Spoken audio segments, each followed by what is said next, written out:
Bonjour et bienvenue sur un nouvel épisode du podcast La Pointe. Je suis Christophe Augier, je suis en compagnie de Frédéric Durand. Bonjour Christophe, bonjour à tous.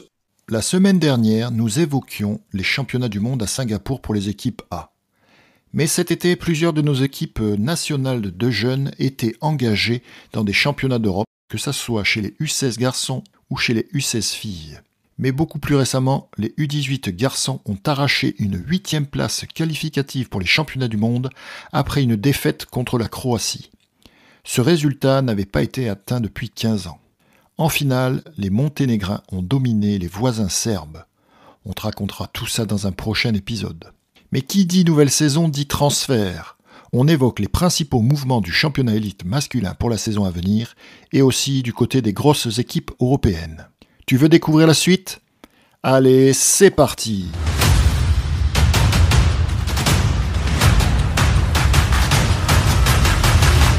Dans ce nouvel épisode, nous allons faire un focus sur l'été des jeunes avec les compétitions européennes, puisque l'équipe de France U16 masculine et féminine participaient à des championnats d'Europe, ainsi que les U18 garçons actuellement au moment où on enregistre cet épisode.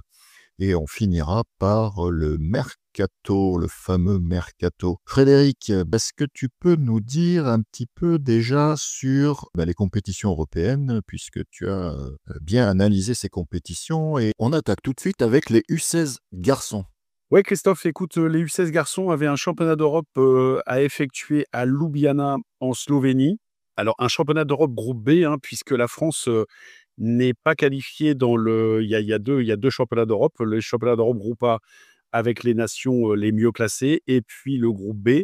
L'objectif avoué de cette compétition était de finir premier ou dans les deux premiers pour réintégrer ce fameux groupe A qui est la place normalement que la France doit ambitionner et ne doit plus, quitter. Donc Jonathan Gesquer avait choisi un groupe de 15 joueurs pour cette compétition. On va faire un petit tour des forces en présence. Donc les deux gardiens étaient Maxime Zindo et Elias Ferrand. Ensuite, on avait Valentin Dervieux, Nicolas Lombardo, Émeric Perronnet, Martin Moutet, Adam Novacic, Témis Schneider, Apollo Danowski, Louis Penalba, Lucas Gavant, Erwan Arani, Émeric Hermans, Célian Clay et Kinan El Amraoui. Donc la France était tombée dans une poule avec le Portugal, Chypre, la Bulgarie, les Slovènes et les Slovaques. Et donc, écoute, il fallait sortir de cette poule-là en espérant être dans les deux premiers pour faire une demi-finale. Donc la France s'est logiquement imposée contre des équipes d'un standing quand même qui leur est inférieur. Le Portugal 17-11, Chypre 18-11. Le premier accro est venu de ce match clé contre la Bulgarie où la France s'incline 10-9. Les Bulgares, c'était l'équipe à vaincre dans ce championnat. Ensuite, une belle victoire contre les Slovènes 14-11 et une victoire encore plus large contre la Slovaquie 23-13. Ce qui fait que la France était donc deuxième de sa poule et croisée avec les équipes de l'autre côté. Donc de l'autre côté, on a croisé avec l'Ukraine qu'on a battu 16-9. Et dans le même temps, les Bulgares disposaient des Bosniaques 11-8. Ce qui fait qu'on retrouvait nos chers amis bulgares en finale. Et puis, au terme d'un match extrêmement serré et au couteau, qui s'est terminé sur le score de 12-12, écoute, les Bleus se sont imposés au pénalty 17-16, ce qui fait qu'ils gagnent cette première place qui leur permettra, donc, comme je l'ai dit, de réintégrer le vrai groupe, les grands, lors du prochain championnat d'Europe. La Bosnie a complété le podium en disposant de l'Ukraine 13-11. Et donc, écoute, c'est une compétition. La France a battu les équipes qu'on lui a proposées. Elle avait une mission, elle l'a remplie. C'est très, très bien. Et écoute, dans les temps un petit peu de disette parfois de résultats, c'est pas mal que nos jeunes aient réussi à passer ce cap-là en se remettant bien comme il faut contre la Bulgarie qui nous avait battus en poule. Oui, c'est important aussi d'engranger des victoires et effectivement réintégrer ce top 16 On sait que, on l'a évoqué plusieurs fois, sur l'équipe A senior, ça risque d'être compliqué, sur les semaines, voire les mois à venir et là, c'est toujours bien d'avoir un peu des rayons de soleil, aussi, chez les jeunes et que, cette équipe, U16 puisse réintégrer, le top 16 et à noter quand même, on avait parlé déjà, mais je suis toujours un peu étonné de voir les Ukrainiens, présents dans ces compétitions puisqu'ils sont aussi présents, sur les U18 et on y reviendra peut-être un peu. Mais malgré tout ce qui se passe chez eux, ils arrivent quand même, sur les jeunes à envoyer des équipes et c'est quand même à saluer. On sait que ça doit pas être facile pour eux, parce que peut-être dans leur famille, il y a des personnes qui font la guerre et voilà, dans notre humble podcast, je trouvais que c'était important aussi d'en parler et de montrer le courage, de ce pays, qui est représenté. Ouais, c'était donc les générations 2009 et après. Je voulais souligner qu'on avait 2 2011 dans l'équipe, hein, Valentin Dervieux et Célian Clay. Donc c'est bien, ça veut dire que ça travaille bien et puis c'est toujours, important d'être surclassé comme ça en jeune, ça démontre un petit peu les qualités. Donc écoute, Jonathan Gescard a rempli la mission qui lui avait été confiée donc écoute, c'est très bien, une belle médaille d'or à ce championnat d'Europe groupe B. Et puis, si tu veux qu'on passe au groupe A, donc le groupe A n'avait pas lieu au même endroit, n'était pas à Ljubljana, mais était à Istanbul. Et ça nous donne, je vais donner juste le classement final. L'Italie gagne la médaille d'or en disposant très facilement de la Hongrie quand même en finale, 20-12. C'est énorme, 20-12 à ce niveau-là. Donc, l'équipe coachée par l'ancien joueur Federico Mistrangelo, dont on a parlé la dernière fois pour un éventuel poste de successeur à Alessandro Campagna, si Alessandro Campagna devait quitter ses fonctions. Donc l'Italie qui bat la Hongrie en finale 20-12, donc sans trembler. Le Monténégro qui travaille aussi très bien, on le verra un petit peu plus tard aussi avec les U18, qui chipe la troisième place à la Croatie. Donc Monténégro troisième, Croatie quatrième. La Grèce, qui est souvent habituée à bien performer chez les jeunes, prend la cinquième place. Sixième l'Espagne, septième la Serbie, huitième la Turquie. Donc la Turquie qui pointe le bout de son nez et chez les garçons, chez les filles, et qui est toujours une équipe difficile à jouer. En plus, les championnats d'Europe avaient lieu sur leur sol. Donc la Turquie huitième, les Allemands qui passent les Hollandais pour la neuvième et dixième place. Donc l'Allemagne neuvième, les Pays-Bas dixième, les Roumains onzième, la Géorgie douzième, 13 la Pologne, 14 Malte et 15 la Macédoine. Donc tu vois, quand on annonce un petit peu ces équipes-là, il est normal de penser quand même que la France a obligation d'être dans ces 15 équipes-là et même de ne pas finir dernier, de passer des équipes comme Malte, la Macédoine, la Pologne, tout ça, ça doit être derrière. Et il faut se battre à nouveau, comme on l'a toujours fait, hein. Ça fait 40 ans que ça existe avec les Allemands, avec les Hollandais, et puis voir les Roumains et les Géorgiens. Donc écoute, c'est la première pierre, et puis il faudra pérenniser ces résultats-là. Puis ça rejoint un petit peu, ce que nous disait, Alex Nansimoni lorsqu'on a eu, son interview, un épisode que vous pourrez retrouver, dans les 40 plus de 40 épisodes de la saison 1. C'est que justement, il y avait un travail qui avait été, fourni, auprès des jeunes et voilà, comme tu l'as bien dit, peut-être la première pierre aussi, voilà, de ce travail qui commence à payer et quand on annonce le classement aussi du groupe A, effectivement, on se dit que raisonnablement, l'équipe de France, pourrait se retrouver, allez, peut-être dans un top, au moins un top 12. Ouais, voire 10, j'allais dire 10. Il faut ambitionner ça, et puis il faut travailler correctement avec de la qualité, et puis ça finira par passer, je pense. Ben, on l'espère et on suivra ça lors du prochain championnat d'Europe pour voir comment se comportent nos petits bleuets. On passe, aux féminines? Ouais, les filles qui avaient donc le championnat d'Europe également à Istanbul, donc des filles coachées par Lorraine Doranti, assistée de Pierre Mailleux. La France était tombée dans une poule avec la République tchèque, la Slovaquie et la Turquie. Pas de miracle pour les Françaises puisque, écoute, la France perd contre la République tchèque, 15-13.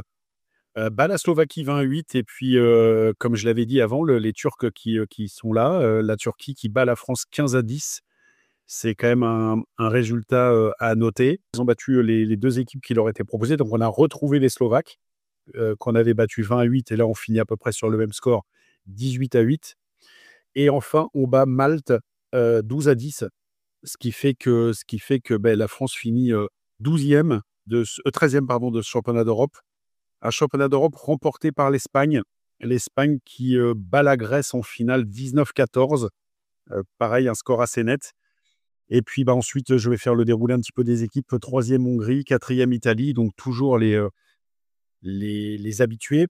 La Hollande qui performe toujours historiquement bien chez les filles, donc cinquième. Les Turcs finissent sixième. Septième l'Allemagne, huitième la Croatie, neuvième la Serbie, dixième la Tchéquie, onzième la Roumanie, douzième l'Ukraine. Donc tu vois, tu as souligné l'Ukraine, mais chez les filles, elles finissent devant nous. 13e la France, 14e la Slovaquie, 15e Malte.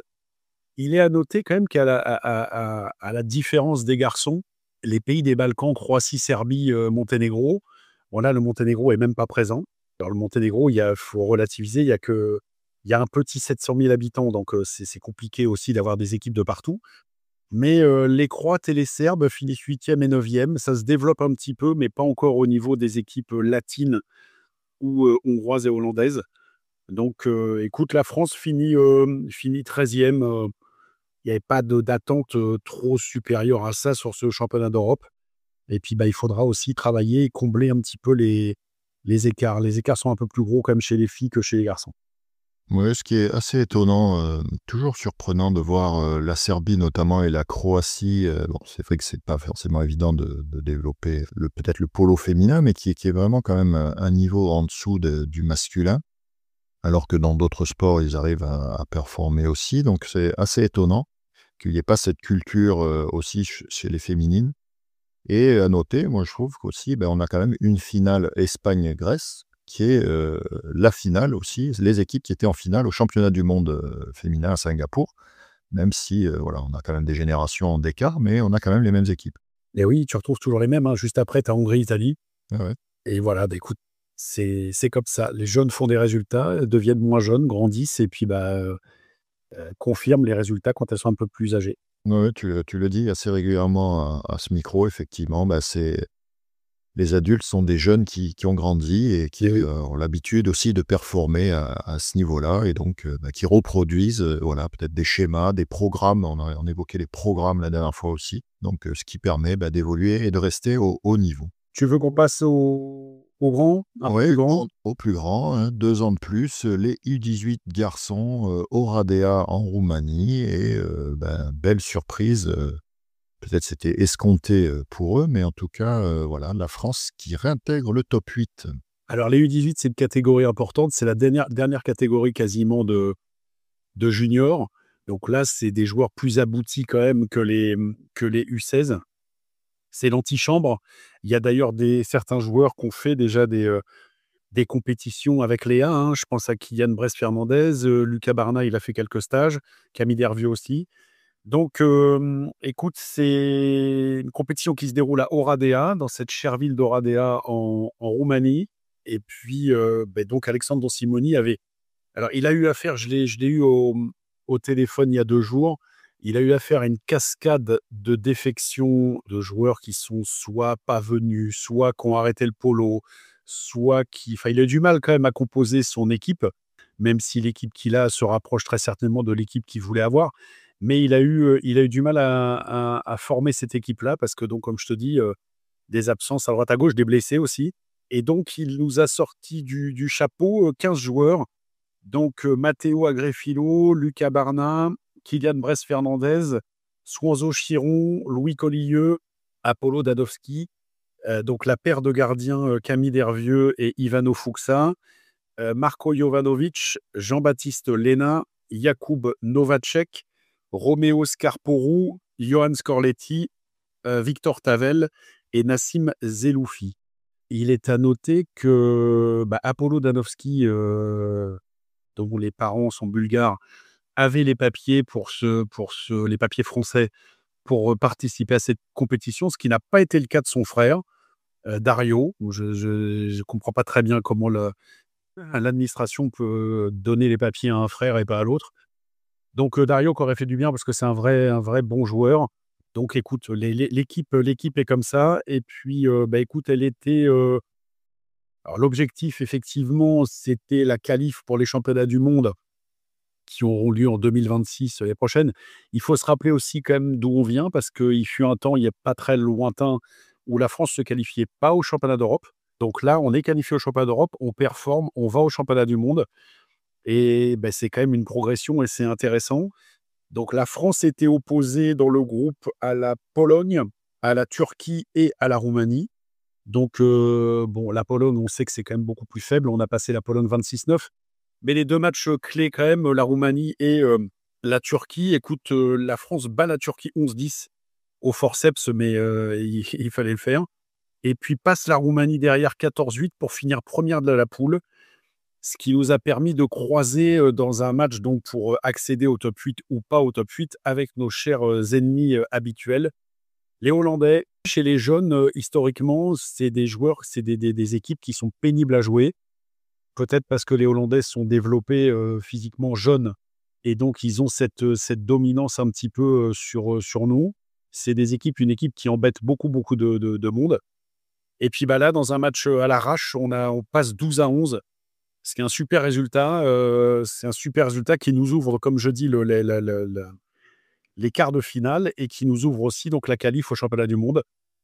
Donc ça, c'est un vrai bon résultat parce que tu peux travailler là-dessus. Ça fait très longtemps qu'on n'a pas eu ces résultats-là chez les jeunes. Bravo à Alexandre, bravo au club, à tous les clubs dont les joueurs sont présents, qui ont, je pense, élevé le niveau de formation et tout ça, qui peuvent proposer aux équipes nationales, bah, des joueurs plus aguerris et plus complets.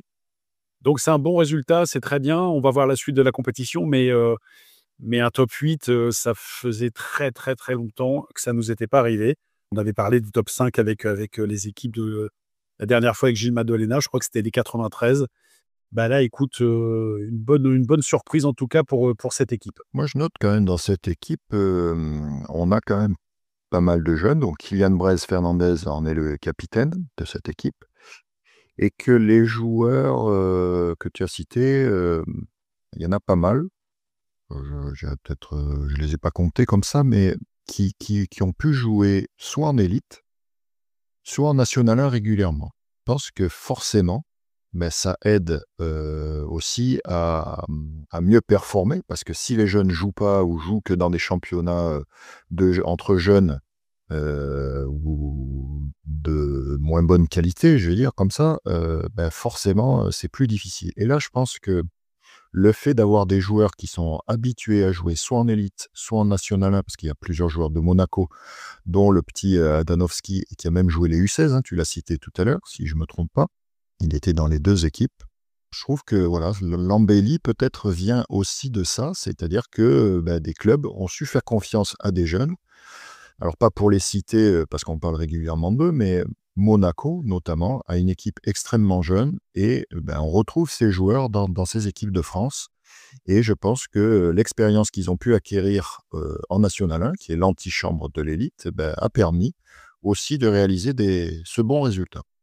Avec les SAF, si tu as 18 ans, et que tu es international français, c'est le minimum syndical, c'est de jouer en N1.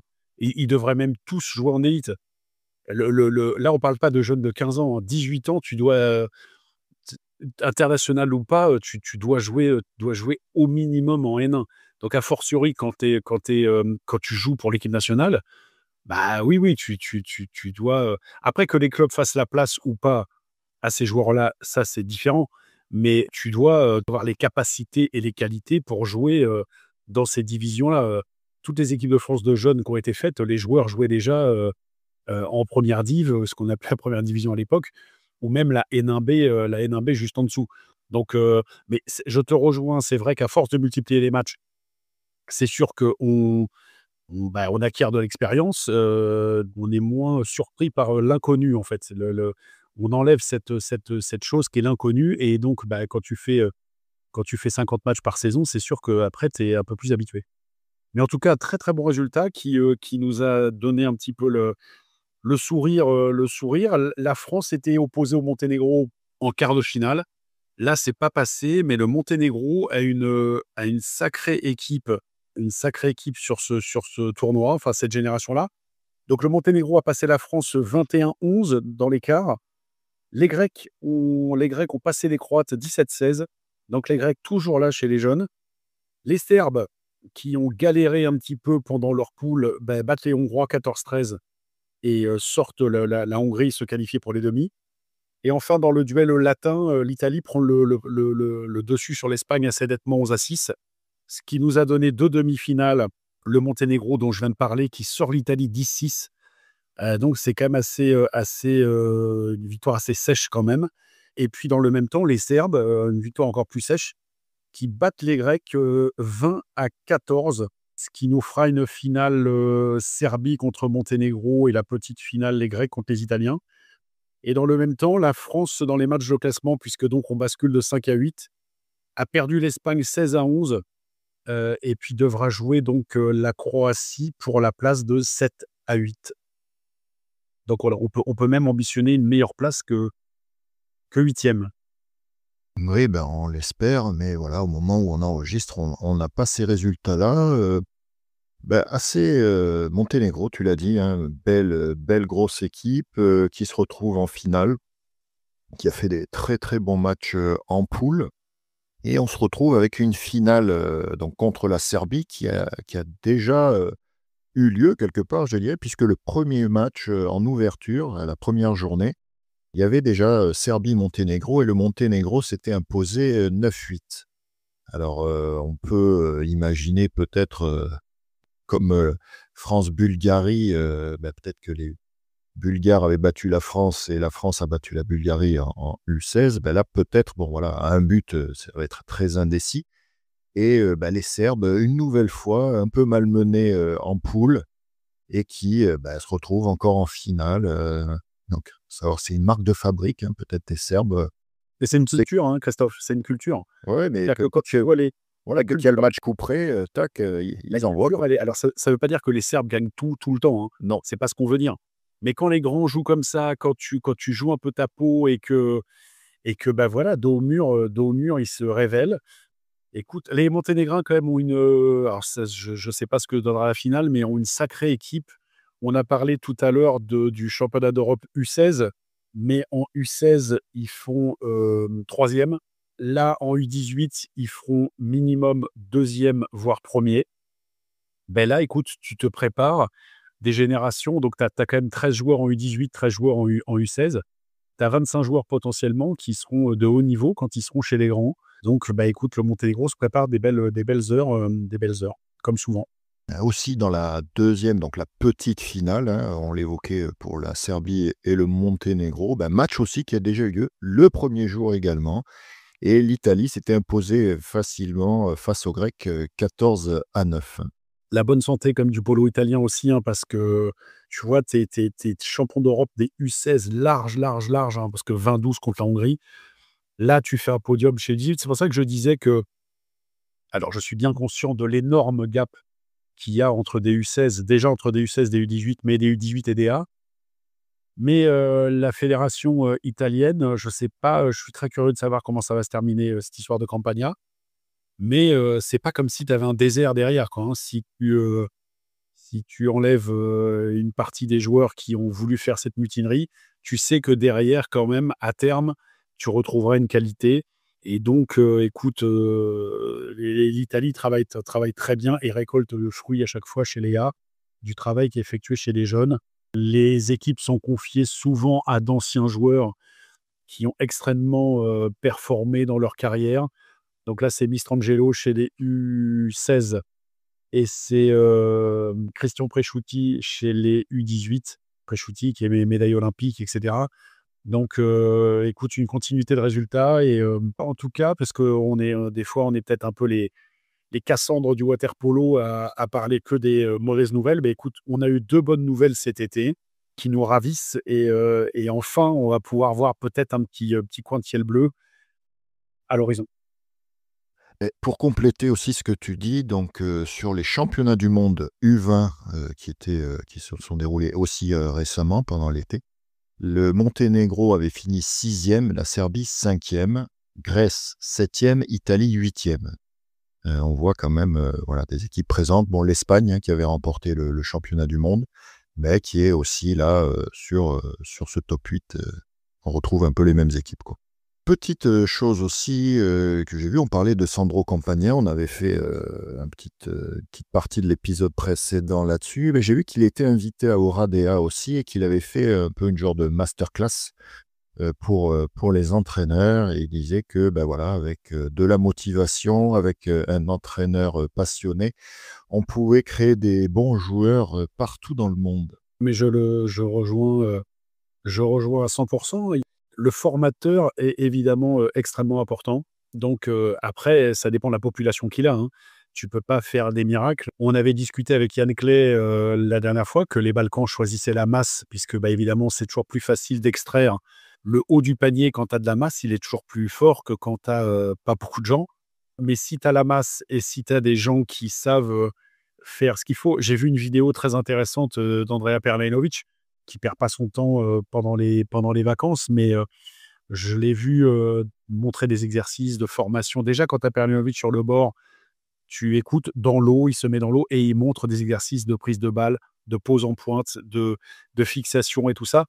Donc, il est évident que quand tu as, je ne veux même pas dire des modèles, mais quand tu as des joueurs comme ça qui te répètent des gestes, des gammes de qualité, te font comprendre le jeu, et qu'en plus tu as la masse, inévitablement, quand tu vas extraire de ça les 15 meilleurs, tu vas forcément avoir une équipe compétitive. Tout à l'heure, tu parlais aussi de culture, hein, il y a quand même une culture du sport qui a été évoquée après par de très grands noms, des très grands sportifs français. C'est que bah, la France n'est pas un pays de sport. On performe, on a des bons résultats, mais voilà, le sport est très peu considéré. Alors que dans ces pays-là, bah, de faire du sport, hein, on l'évoquait aussi avec Yann Clay notamment, mais pas que, bah, de faire du sport, c'est un ascenseur social. Nous, en Alors, France, c'est l'inverse presque. tu sais que les Monténégrins, je ne sais pas pour les Croates, mais les Serbes et les Monténégrins, quand ils ont une médaille, même que ça soit un championnat d'Europe ou alors quand ils ont une médaille d'or a fortiori, ils ont une rente qui tombe à partir de quand ils ont 35 ans. Une rente qui est équivalente généralement à pas loin d'un mois de salaire chez eux. Donc si tu veux, ça c'est une carotte énorme de pouvoir non seulement aller jouer à l'étranger avec des sommes, Monténégro, tu vis correctement avec 800-900 € par mois, 1 000 € par mois dans ces eaux-là. Donc quand tu vas trouver un contrat dans un club européen à beaucoup plus cher que ça, et qu'en plus ton équipe nationale performe et que tu peux avoir cette fameuse rente, ben oui, oui, c'est sûr que ça te booste grandement. En Grèce, il y a cette histoire de tu peux devenir au bout d'un moment fonctionnaire quand tu as performé en équipe nationale dans la gendarmerie, dans la douane. Donc c'est souvent un peu des postes un peu, je vais pas dire fictifs, mais tu rentres dans ces administrations-là quand tu as performé en équipe nationale. Bon, eux aussi, hein, sur les sports individuels, on a pas mal de Ouais, oui, il y a des gendarmes, ouais. Oui. qui sont là, hein. Mais donc écoute, oui, c'est pas la même chose. Mais la masse, c'est évidemment important. T'as le temps pour une anecdote? Ben, bien sûr, on est là. J'avais discuté une fois avec, alors les gens le connaissent peut-être pas forcément, mais Ognjen Križić, c'était le gaucher de la Croatie qui a été médaille d'argent aux Jeux en 96. Le joueur de Hughes, son fils joue actuellement. Et un jour, il y avait Tamas Farago organisait un clinique d'entraîneur, une espèce de séminaire à Budapest, à l'île Sainte-Marguerite. Et Križić, bah, il voulait voir un peu comment ça se passait. Et il y va. Et en fait, donc on connaît ce bassin de 50 au milieu de tout là. Et en fait, il y avait 400 gamins, que des Hongrois, hein. Et Križić était un peu étonné parce que les Yougos, ils insistent sur le détail, le truc, le machin. Et là, en fait, c'était un peu open bar, que des cages partout, des gars qui faisaient des passes au milieu et une vingtaine de cages tout autour de la piscine avec des shooters. Et en fait, Križić, il lui dit: «Mais vous faites ça, quoi?» Et l'autre, il dit: «Bah ouais, j'en ai 400, je prends les 20 meilleurs, je sais que j'aurai 20 bons joueurs».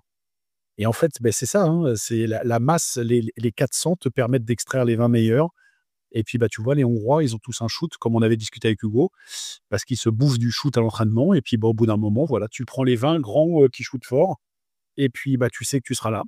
Donc la masse, c'est important et quand tu as pas la masse, bah, il faut essayer de faire de la qualité et là, je trouve qu'en France, on a une petite génération de jeunes quand même qui pointe le bout de son nez qui est pas trop mal.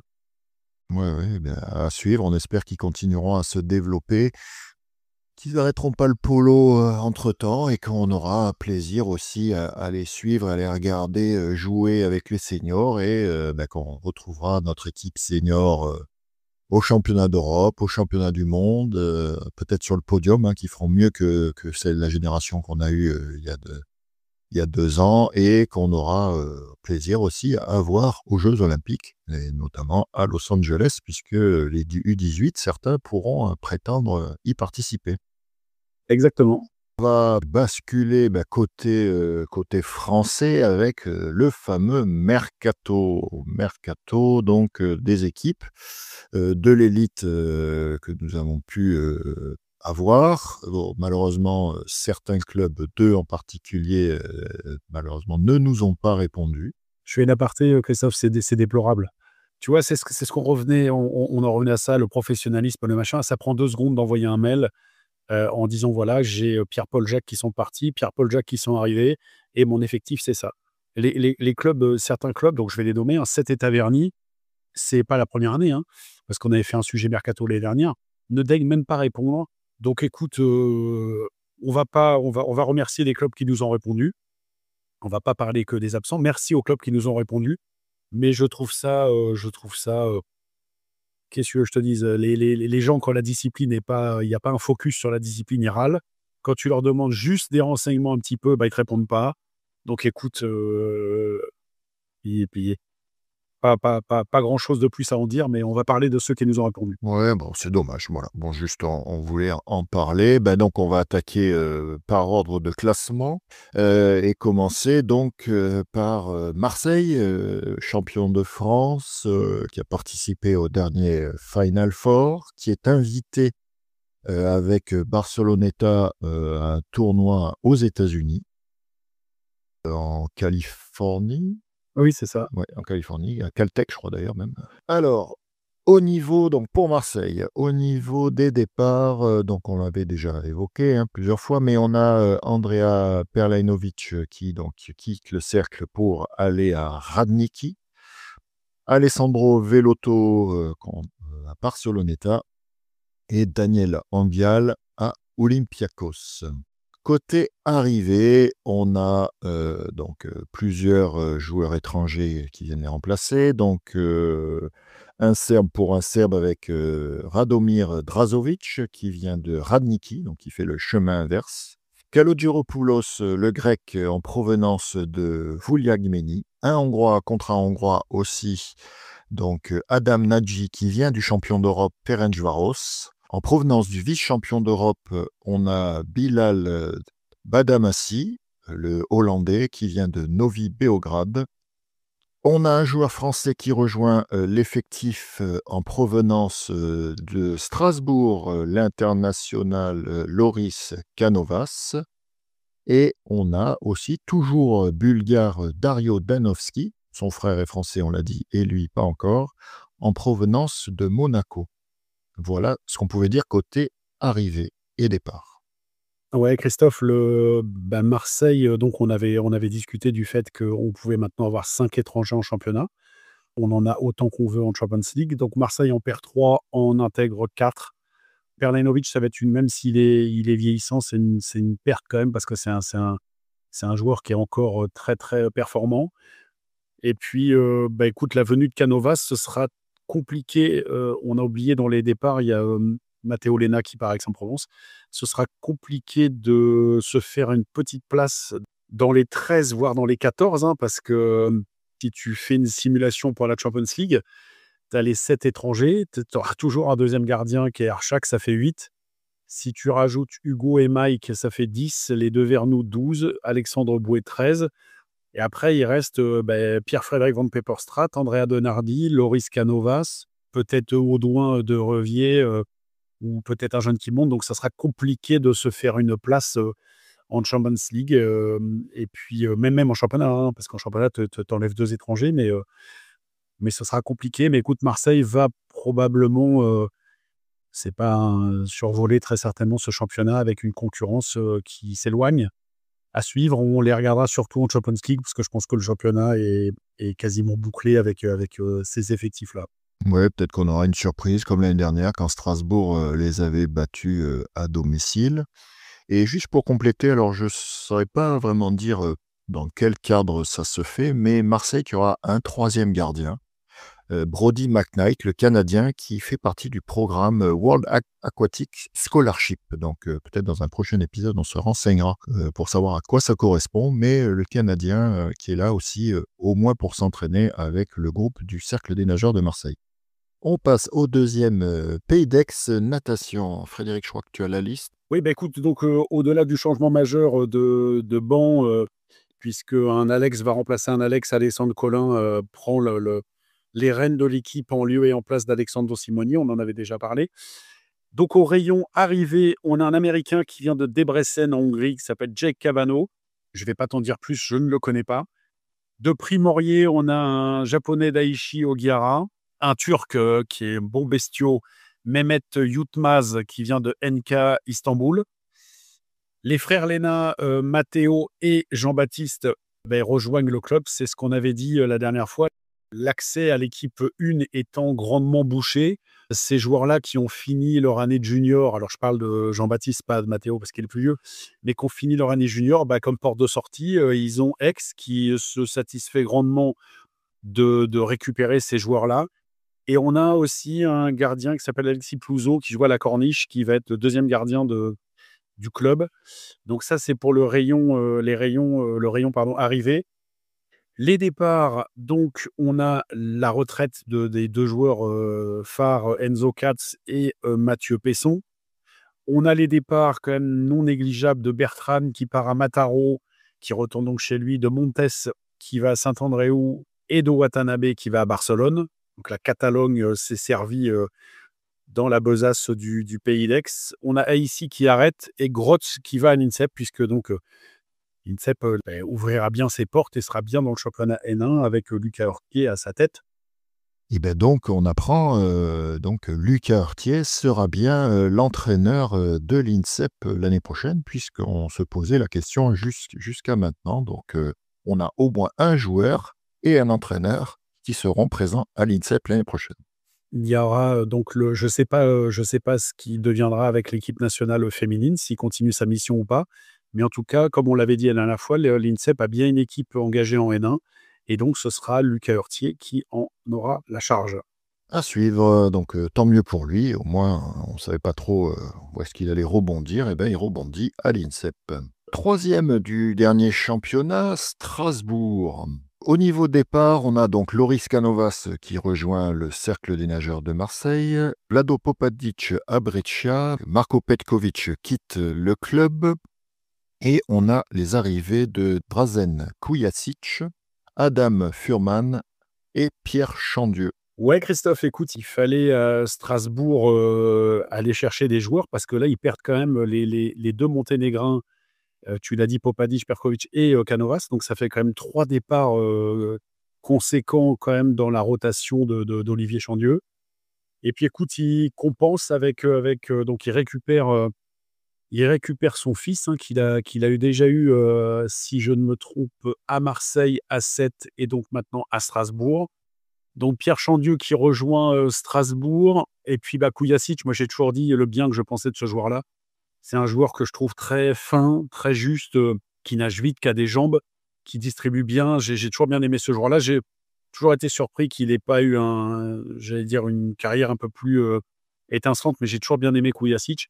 Et puis Furman qui avait joué donc à Sète pendant un assez long moment et puis qui était reparti chez lui en Slovaquie.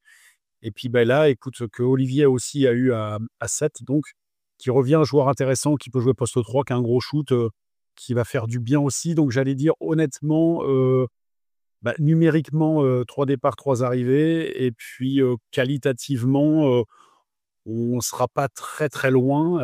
On sera pas très très loin de ce qu'ils ont perdu. Donc écoute, Strasbourg ne sera pas affaibli en tout cas au niveau de ce mercato. À suivre, bon, quand même l'impression que l'équipe sera peut-être, bon, ils se connaissent mieux, les jeunes continuent avec cette équipe, hein, Jovanovic, tout ça, là, qui est quelques jeunes donc, qui sont devenus internationaux aussi pendant l'été. Mais je pense que Strasbourg, pour moi, était peut-être un poil en dessous par rapport à l'année dernière au niveau de son effectif, sachant qu'ils perdent effectivement Canovas et Popadic. Bon, Petkovic avait fait des bonnes phases finales, mais bon, c'est quand même des buteurs importants pour l'équipe. Je suis pas sûr que les remplaçants apportent autant, mais bon, à suivre. Voilà. Pour moi, je les vois un peu moins forts que l'année passée. On verra, l'avenir nous le dira. Quatrième équipe du championnat, Montpellier. Alors Montpellier, on enregistre pas mal de départs quand même, hein, et non des moindres. Donc on a Lazar Andrich, le gardien, qui s'en va, qui retourne au Monténégro. On a Martin Vidil qui part à Douai. Bastien Vasseur qui quitte le club et qui va au Havre en National 2. On a Thomas Vilco qui, je ne sais pas s'il arrête ou s'il s'en va, je crois qu'il arrête. Moi, je crois que c'est un arrêt, oui. Un arrêt. Pierre Chandieu, donc on vient d'en parler. Zarko Vazine, l'étranger, et Sam Vandenborg. Vandenborg, je crois que c'est Hanovre. Et Vazine, je ne sais pas exactement où il va. Donc il y a quand même 7 départs pour Montpellier. Je crois que Vazine va à 7. J'avais vu passer quelque chose, même si 7 nous a pas répondu, mais je crois que Vazine va pas très loin, il est à 7. Alors ensuite, au niveau des arrivées, on a Radovan Ilya. Je ne le connais pas. On a Darko Stojanovic, donc un Serbe. Leovic, qui va bien renforcer cette équipe-là. On a Karlo Krekovic, qui était le joueur qui jouait à Reims l'année dernière. Et enfin, le jeune, on en avait parlé, Matteo Agrefilo. Donc 7 départs pour 5 arrivées. Montpellier sera là, ils sont toujours là. Fabien Vasseur pourra disposer d'un effectif, je pense, qui lui convient. Stojanovic, Krekovic, ça c'est quand même pas mal. Et puis on verra ce que les autres revixent aussi. C'est un Français qui peut être intéressant. Donc on verra un petit peu si la mayonnaise prend et puis les ambitions de Montpellier, faire à nouveau partie des 4 ou pas. On verra. On verra. Donc, au niveau du championnat de phase régulière, on avait Reims 5e. Donc, Reims, on sait que l'équipe ne repartira pas, dissoute, éclatée. Donc, nombreux joueurs ont retrouvé des clubs. Hein, certains ont été cités, on va en citer d'autres juste après. 7, on n'a pas eu de réponse, à part peut-être Vasic. Il me semble que j'avais vu passer quelque chose, je crois, qui rejoint. Et alors, 7, il y a quand même les départs de Do Carmo et Do Garcia. Hein. Oui. Donc tout à l'heure, tu parlais de Strasbourg au scoring qui va être moins impactant parce qu'avec les départs. Mais là, 7, tu perds quand même 2 je pense qu'ils étaient dans les 10. Do Carmo présent tout le temps dans les 4-5. Et puis Garcia qui a fait un début de saison un peu tonitruant. Donc 7 va être en difficulté. On a enregistré la venue de Deby. On parlait des joueurs rémois, donc Deby a signé à 7. Mais ça ne compensera pas.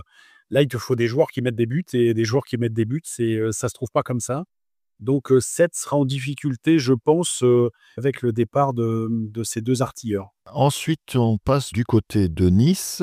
Pas beaucoup de mouvements, mais quelques départs qui peuvent peser lourd dans l'effectif niçois, puisqu'on a 2 arrêts et un départ dans un autre club. Donc on a Sacha Sigvald et Pierre-Louis Pinchot, le deuxième gardien, donc qui arrête.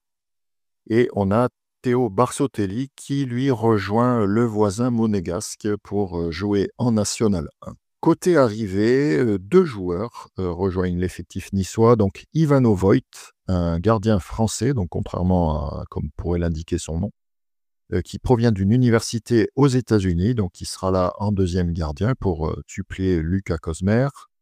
Et Patrick Tissaï, un Slovaque qui provient de Nováky. Voilà, on verra ce que ça donne au niveau de l'effectif niçois et au niveau du championnat. Est-ce que c'est des bonnes pioches ou pas? Ouais, Nice qui perd quand même 2 joueurs au-delà de Pierre-Louis Pinchot, mais Sacha Sigvald et Théo Barsotelli, qui est quand même une surprise de Théo, qui partent à Monaco.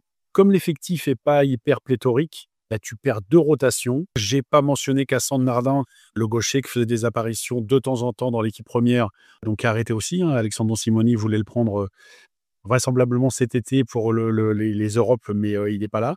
Donc en fait, Comme la problématique de Nice, c'est de pas avoir cette capacité à produire des joueurs.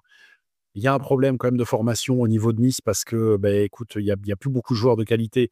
Nice qui a été une école de formation pendant des années, hein, qui a réussi à pourvoir et à alimenter ses équipes premières avec des jeunes qui venaient des équipes. Ben là, écoute, ils sont dans la difficulté. Ben, il y a des formateurs qui sont partis, et tu remplaces pas des formateurs comme ça. On parlait tout à l'heure de l'importance des formateurs. Ben là, tu as l'exemple. Donc, Nice maintiendra cet effectif-là et il y aura pas de danger, je pense, pour la descente. Mais il faudrait pas qu'ils se remettent à perdre un ou deux joueurs comme ça parce que derrière, ça a du mal à suivre. Ouais, Nice, qui est en difficulté depuis, quelques temps maintenant et on voit bien qu'il y a pas, une envie peut-être, voilà, d'avoir des joueurs un peu plus conséquents et dire: «Ben, on va repartir, reconstruire un projet». Donc là, ils intègrent quelques jeunes. On verra si, ces jeunes-là ont le niveau, pour jouer en élite.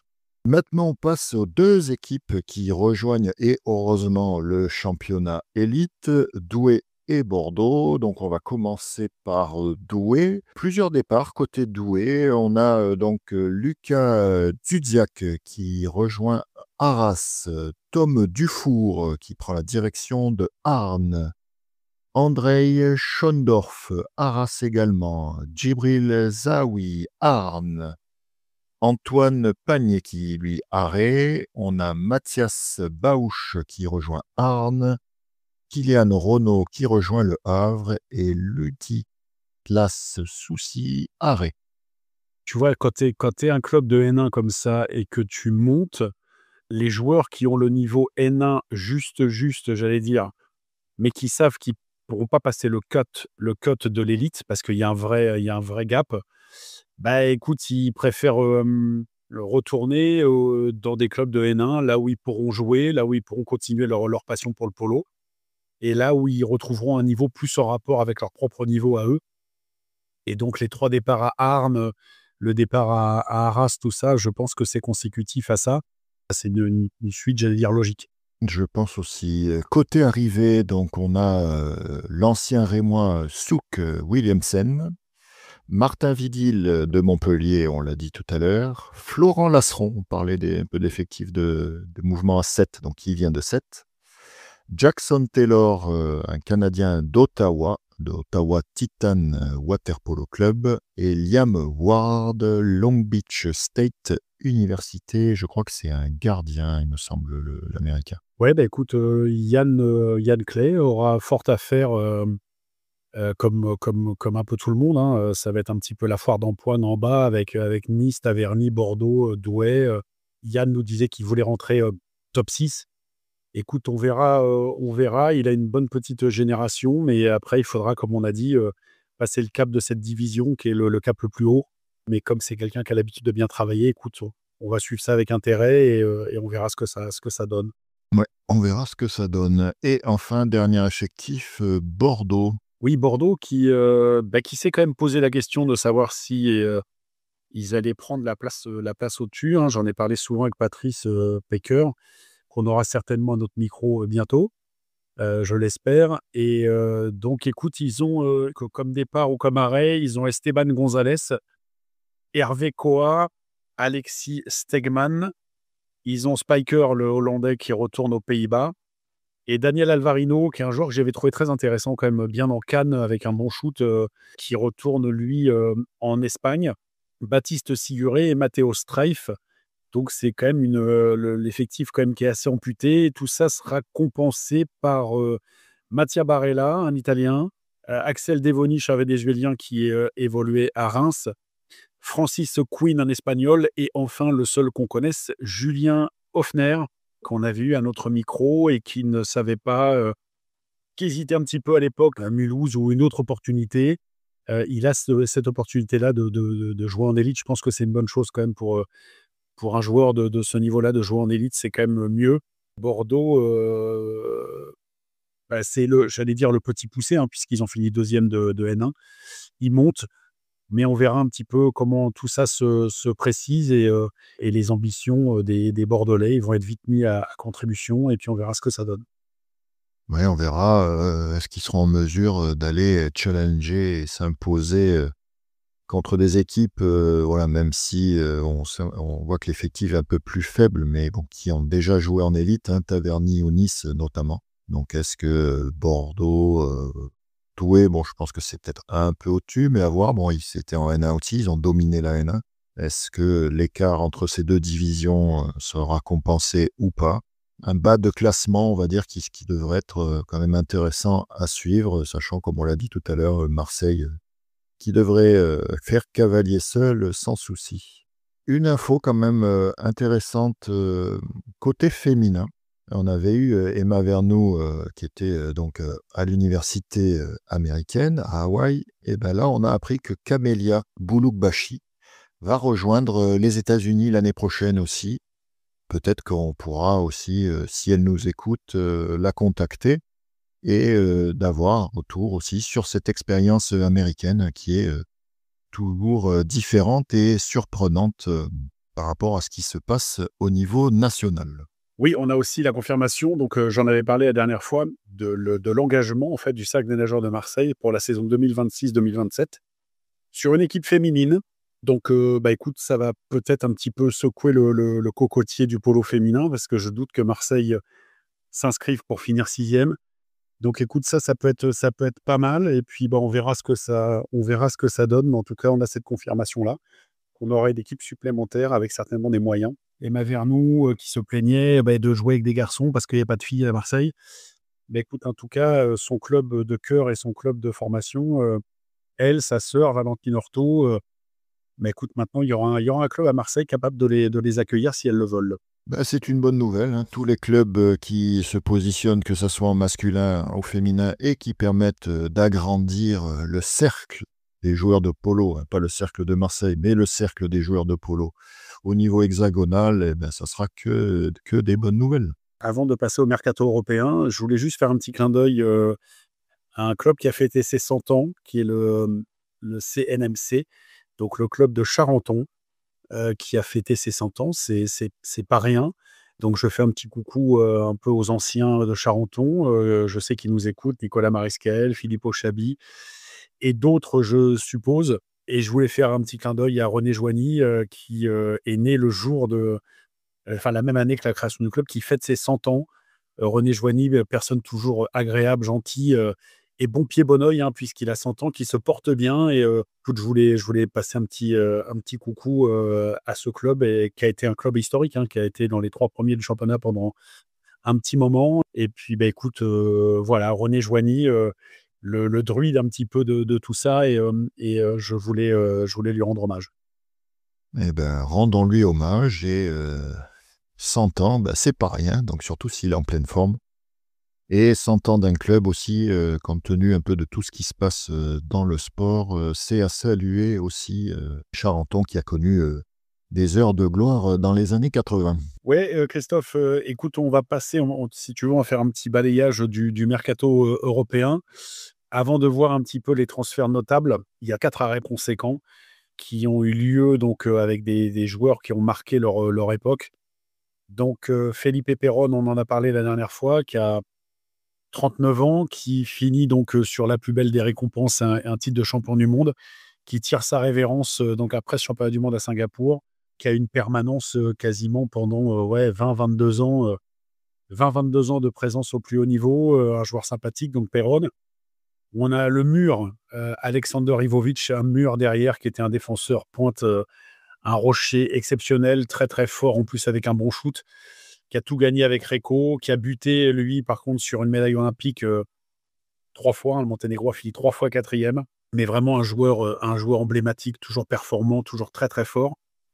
Mais On a un joueur. il est considéré comme le meilleur joueur monténégrin de tous les temps. Oui, oui, oui, ouais, Zlokovic, Nikola Janovic, oui, oui, Ivovic a une permanence, et puis en plus en club avec Reco, il a trusté, je crois, 5 Champions League, un truc comme ça. Donc ouais, ouais, je suis pas, surpris. On a un joueur que moi j'adore, mais qui est moins médiatisé, mais qui est ô combien utile et qui a fait gagner toutes les équipes dans lesquelles il a joué. C'est Aaron Younger, l'Australien, qui avait gagné la Champions League avec Solnock, avec Hugo, qui était parti à Ferencváros, qui l'avait gagné avec Ferencváros, et ensuite qui était parti à Reco, qu'on a gagné 3 de suite avec Reco. Donc l'Australien qui retourne dans son île, joueur complet, couteau suisse, mais couteau suisse très haut niveau. Et puis enfin, on a la légende du polo italien, Stefano Tempesti, qui lui a fait durer le plaisir un peu plus longtemps, hein, puisqu'il a 46 ans, le Stefano. Donc dans la cage, c'est un peu moins contraignant que de se taper des bornes à l'entraînement, même si les gardiens nagent. Mais écoute, il a fini à Ortigia, 46 ans, c'est à saluer quand même. Ça laisse. Tu pourrais jouer peut-être encore, Christophe. Donc J'ai 46 pas ans, trouvé les 46 ans. je sais. C'est à noter. Donc voilà, écoute, on perd 4 joueurs emblématiques. Et puis bah, c'est l'âge qui fait qu'on prend tous un an tous les ans. Puis bah, au bout d'un moment, l'heure de la retraite sonne et ces gens-là sont. Ouais, mais 46 ans, enfin, je veux dire, 46 ans, pas dans un club de seconde zone. Hein, il jouait encore Coupe d'Europe et tout ça. Hein, donc, avec Ortigia. Donc, Bah, lui, il partait déjà d'un niveau qui était très très haut. Il a grandement contribué au bon résultat de l'équipe d'Italie, au bon résultat de Recco. Et un Tempesti en pleine forme, quand même, c'était 40% en plus de plus-value sur l'équipe dans laquelle il jouait. Donc écoute, tout a une fin et donc il s'arrête. Et voilà. 4 grands joueurs qui ne seront plus dans les bassins pour l'année prochaine. Alors, côté, on va pas balayer tous les clubs d'Europe, hein, mais les principaux et qui de mieux pour commencer que le champion d'Europe en titre, Ferencváros, qui enregistre 3 départs, donc un qu'on a déjà évoqué, Anad Nadji, qui rejoint Marseille, Zoltan Paul, lui, qui arrête le water-polo, et Tony Nemeth, qui rejoindra le Jadran Split. Côté arrivée, on a Marton Léveil qui vient de Vachash. Et assez étonnant comme mouvement, Bence Averkampf qui revient d'un prêt au club de Recco. Ferencváros qui restera à part Nagy, qui aura une équipe à peu près stable. Tony Nemeth aussi qui s'en va à Jadran Split, la pointe. On perd 2 joueurs. Marton Léveil, je le connais pas. Je vais pas te dire quoi que ce soit là-dessus. Mais Ferencváros sera là, toujours avec la colonie hongroise et puis les étrangers qu'ils ont. Donc, écoute, ça sera en tout cas un candidat à sa propre succession et un candidat au Final Four, c'est sûr. Et puis qui bataillera pour essayer de garder sa couronne. Alors, petite précision quand même dans les arrivées, donc Léveil, ou je sais pas comment on dit, Levé, éventuellement en plus en français, en fait est un gardien donc, qui arrive de Vasach et qui viendra pour suppléer Soma Vogel, apparemment dont l'entraîneur ne compte pas forcément sur lui parce qu'il est blessé. On se posait la question de pourquoi il n'avait pas participé au championnat du monde. En fait, il est blessé. Et donc, peut-être que suivant l'ampleur de sa blessure, il faudra un deuxième gardien qui prenne le relais si jamais il avait du mal à revenir. Oui, un gardien, tu peux pas te rater sur un gardien, donc il faut forcément doubler le poste. Tu veux qu'on passe à alors un club, tu veux qu'on passe à Recco? Ah bah Recco, c'est le Recco, club. Recco, ils nous ont toujours habitués à faire des mercatos assez imposants. Là, ils sont donc, on va pas refaire toute l'histoire, mais l'arrêt de Volpi, les Brésiliens qui rachètent le club, donc pas de participation à la Champions League, une participation à l'Eurocup qu'ils ont gagnée. Et donc, Recco se doit de revenir au plus haut plan. Et puis, ils n'ont pas tardé, puisque là, ils ont construit une équipe pour grandement, grandement concurrencer Ferencváros, voire même aller décrocher la timbale. Donc, au rayon des arrivées, on a ni plus ni moins que Alvaro Granados, qui devait déjà y aller, qui devait, quand il est parti de Novi Beograd, il devait aller à Recco. Et quand il y a eu ce problème-là, finalement, il a choisi d'aller vers Barceloneta. Là, maintenant, il va vraiment à Recco. Donc, super joueur, champion du monde en titre avec un vrai, vrai talent. On a Max Irving, que j'aime beaucoup. Cet Américain un peu longiligne, là, pas un gros gabarit, mais très présent, qui part donc de Brescia. C'est un joueur qui avait évolué à Olympiakos avant. Donc, Irving est bonne recrue. On a Rino Buric, le solide défenseur de Jug, qui vient compléter cette équipe-là. On a Nicosia qui fait le voyage que Del Longo fait dans l'autre sens, donc changement de gardien, rajeunissement des gardiens. Del Longo s'en va à Savone et Nicosia le remplace. On a un joueur dont on ne parle pas beaucoup, mais que j'adore aussi, c'est Luc Pavillard, très très bon gaucher australien, qui n'a pas fait les championnats du monde, il s'est blessé à la main. On a aussi Francesco Cassia, qui commence à faire les sélections, qui vient d'Ortigia. Andrea Pachaliev, qui vient de Savone. et Andrea Mladosic qui vient de Trieste. Alors ça paraît énorme comme recrutement, mais c'est un recrutement XXL. Mais au rayon départ, c'est pas mal non plus, hein, puisque donc on a Del Longo qui s'en va, on l'a dit, on a Younger donc qui s'en va, on a Gonzalo Echenique qui part à Barceloneta, qui était un joueur jamais décevant, toujours intéressant, cette espèce de liam avec ce grand bras gauche. Donc très très bon. On a Ben Alok, la pointe, la pointe américaine qui est pour moi une des 2 meilleures pointes du monde actuellement. Jack Larsen que je ne connais pas, bah, tu en as parlé d'Averkamp et Petar Vujosevic. Tous les ans, il faut compter sur Reco. Il faudra compter sur Reco encore cette année, mais avec un recrutement ambitieux et dans la digne lignée de ce qu'est Reco en fait. Reco n'est pas là pour participer. Ouais, bah Reco qui sera le principal challenger de Ferencváros, hein, puisque Ferencváros c'est donc 2 victoires d'affilée en Champions League. Là, avec le retour de Reco, bah, ça va compliquer peut-être un peu leur tâche. Et suivant le tirage au sort qui aura lieu, bah, ça sera possiblement 2 équipes qu'on devrait retrouver en finale, à mon avis, l'année prochaine. Ça va grandement continuer parce que tu as toute ta colonie italienne comme dont on n'a pas parlé, mais tu as toujours Di Fulvio, tu as toujours Fondelli, tu as Canella, tu as Condemi, Yoki Grata. Donc c'est une équipe quand même qui va être redoutable.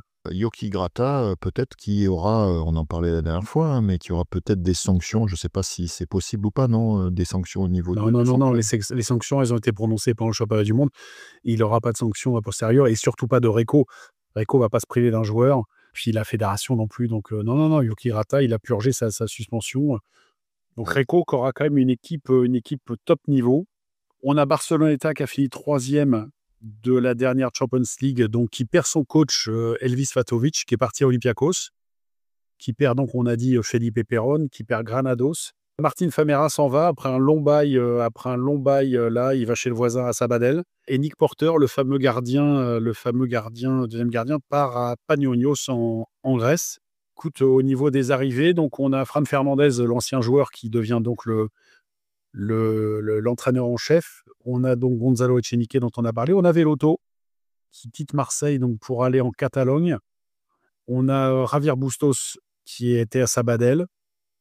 Casabella qui était à Berkeley que je ne connais pas. Et puis on a un jeune qui monte Delmas, qui monte de l'équipe junior. Donc Barcelona sera toujours performant, même si quand même pallier l'absence d'un joueur comme Granados, c'est compliqué. Mais tu tourneras toujours avec du Sana Ourad ou Mounaris, Aguirre dans la cage, Taoul. Donc c'est une équipe qui garde sa base, mais difficile, voire impossible de pallier l'absence de Granados. On verra si Barceloneta, bon, je pense qu'en championnat espagnol, vu le nombre de titres qu'ils ont enchaînés, ça devrait aller, un peu comme Marseille. Mais voilà, le principal défi, c'est la Champions League. Ah, ils perdent quand même leur entraîneur principal, hein, donc tu l'as dit, qui rejoint Olympiakos. Donc on verra ce que ça donnera. Donc on passe côté Olympiakos, du coup, transition toute faite. Donc Olympiakos qui récupère donc l'entraîneur croate Elvis Fatovic.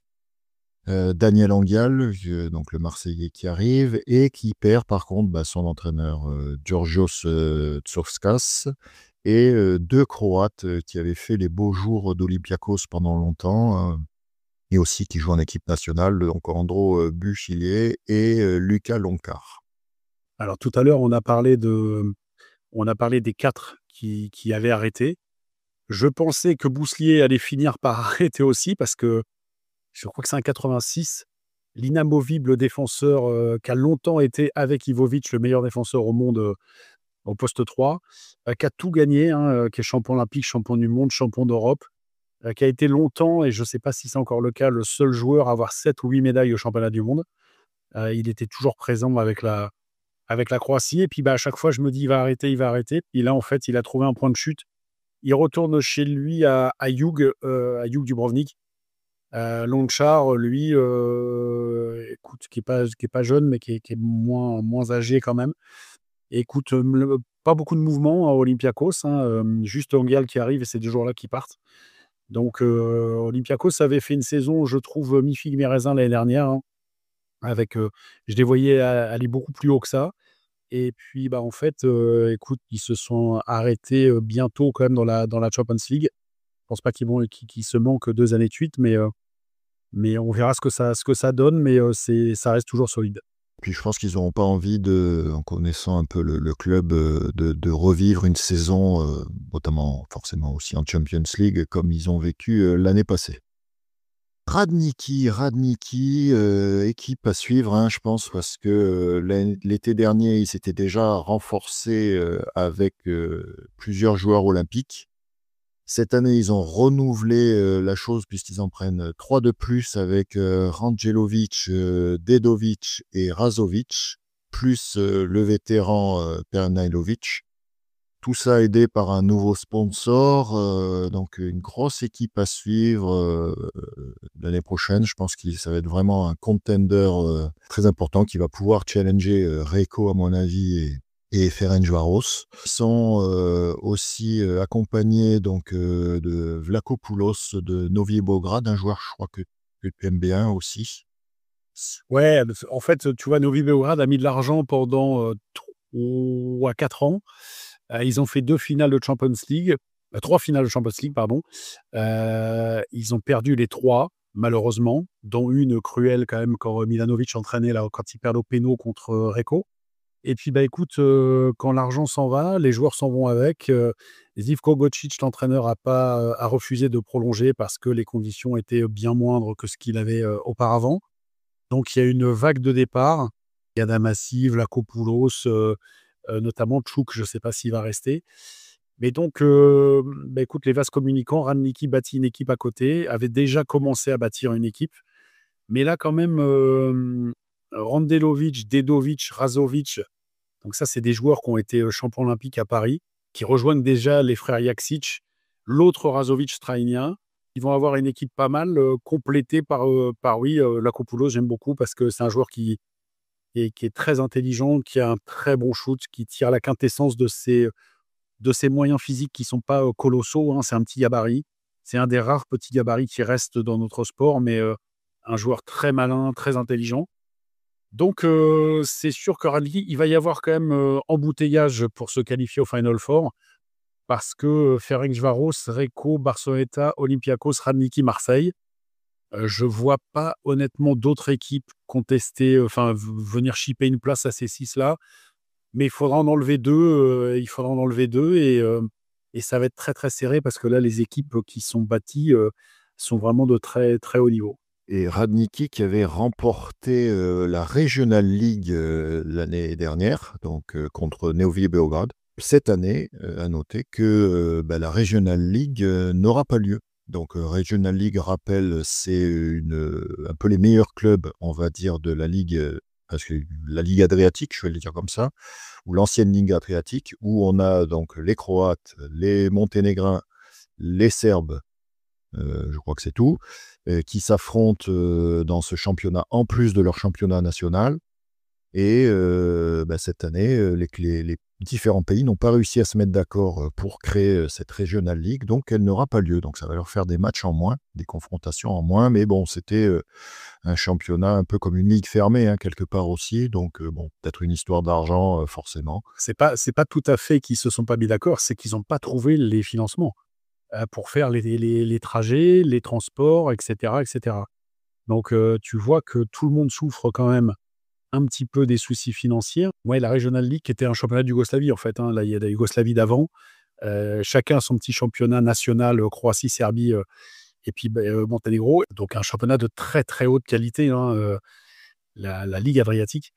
Et donc, non, non, ces clubs-là vont se consacrer uniquement à leur championnat domestique et à la Champions League. Et donc, Radniki qui à suivre parce qu'il y a beaucoup de qualité. Ils sont un peu en mission, tous ces joueurs, et puis tu vas te retrouver avec 8-9 champions, 8, ouais, 7-8 champions olympiques, plus Perlinovic qui n'était pas à Paris, mais qui l'a déjà été avant.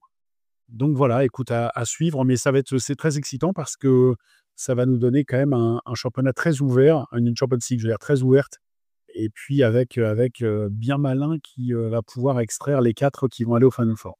Juste, allez, brièvement, encore quelques clubs. On a Jadran Split, le champion croate, peu de mouvement, hein, ils gardent leur équipe. On a Au niveau des arrivées, Toni Nemeth de Ferencváros et Dusan Matkovic qui vient de Primorac.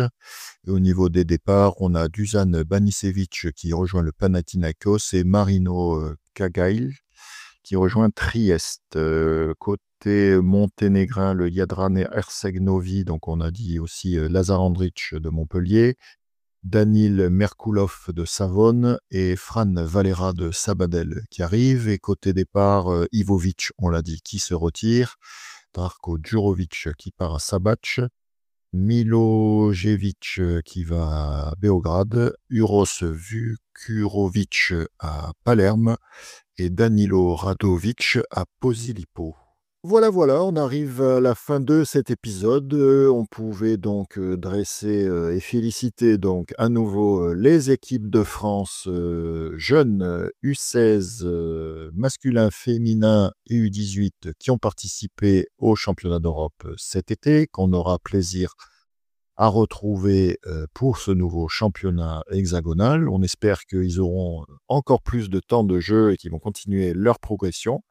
Et enfin, voilà, la partie mercato française et internationale sur les clubs principaux. On espère que vous avez à nouveau pris plaisir à nous écouter et on se donne rendez-vous mardi prochain pour un nouvel épisode. À bientôt. Merci, ciao. N'hésitez pas à nous laisser vos commentaires. Si l'épisode vous a plu, vous pouvez noter l'épisode, le partager et pour ne pas manquer les prochains, pensez à vous abonner. À très vite sur La Pointe.